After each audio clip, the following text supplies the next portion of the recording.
You waited for this, you worked for it, you sacrificed for it, and then one day, it arrived. The job, the relationship, the quiet, the stability you always said you needed. And then something strange happened.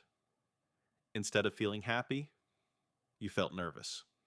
Instead of feeling grateful, you felt empty. Instead of enjoying it, you started waiting for it to fall apart. And the worst part, you couldn't explain it. Because you knew you should feel good, but you didn't. And that made you feel even worse. If you've ever experienced this, stay with me.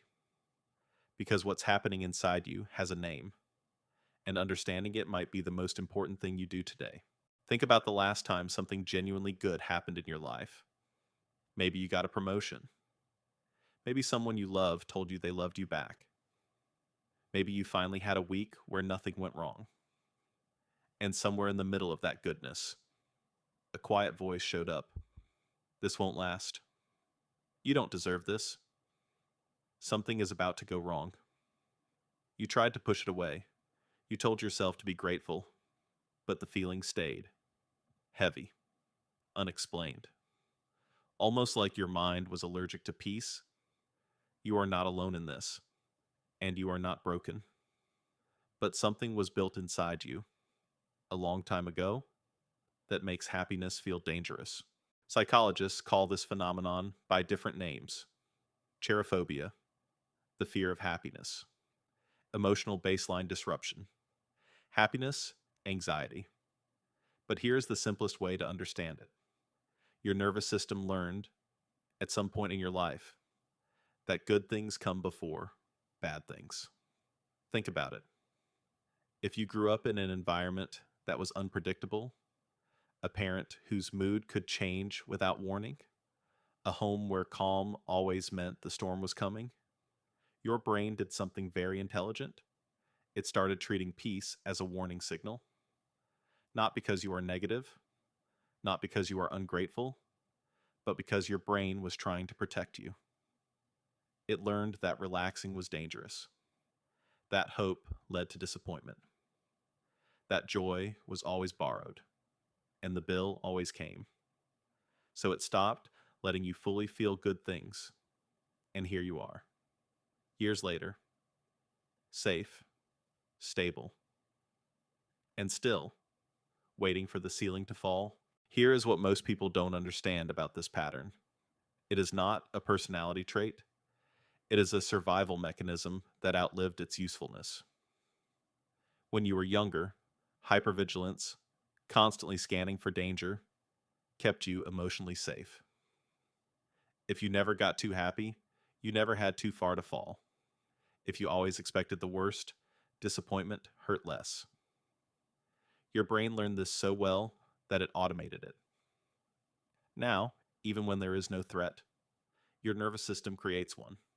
It manufactures anxiety to match the level of calm. Because calm without tension feels unfamiliar, and unfamiliar feels unsafe.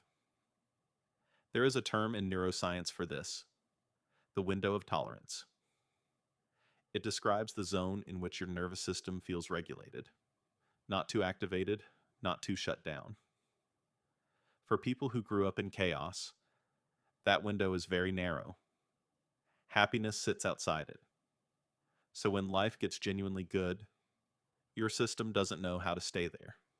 It pulls you back to what it knows: worry, doubt, low-level dread. Not because something is wrong with your life, but because something unfamiliar is right with it.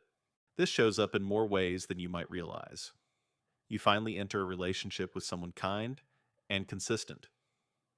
And instead of feeling safe, you feel suspicious. You look for red flags that aren't there. You start small arguments just to test if they'll stay.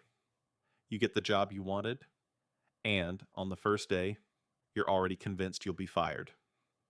Not because you did anything wrong, but because succeeding feels more fragile than failing.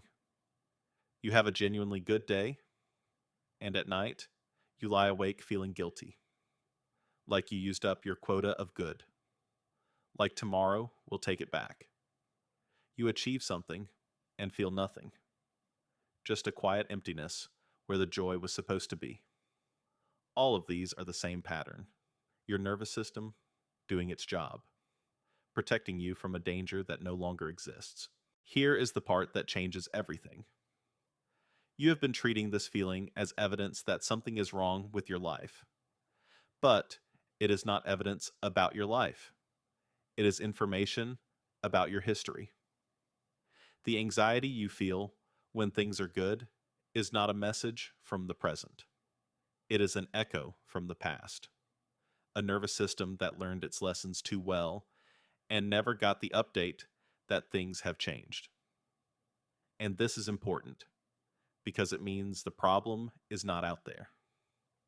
The problem is not your job, your relationship, your circumstances. The problem is that your internal world has not yet caught up to your external reality. You are living in a good chapter, but your nervous system is still reading an old book. So, what do you do with this? First, you name it. When the anxiety comes in the middle of something good, you say to yourself, "This is my nervous system. This is an old pattern. This is not the truth about right now." That single act of labeling breaks the automatic loop. It moves you from reaction to awareness. Second, you practice tolerating good things.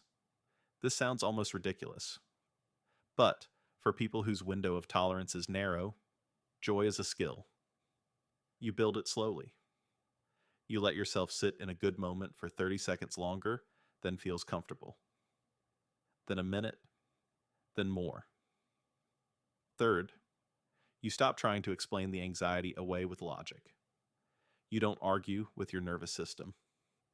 You don't say, "I have no reason to feel this way." You say, "I feel this way, and I am safe anyway." Because healing this pattern is not about thinking your way out. It is about giving your body enough repeated experiences of safety until safety starts to feel normal, until peace stops feeling like a warning, until you can sit inside a good moment and actually stay there. You are not too broken to be happy. You are not too damaged to receive good things. You are someone whose nervous system learned the wrong lesson about joy, and lessons can be unlearned.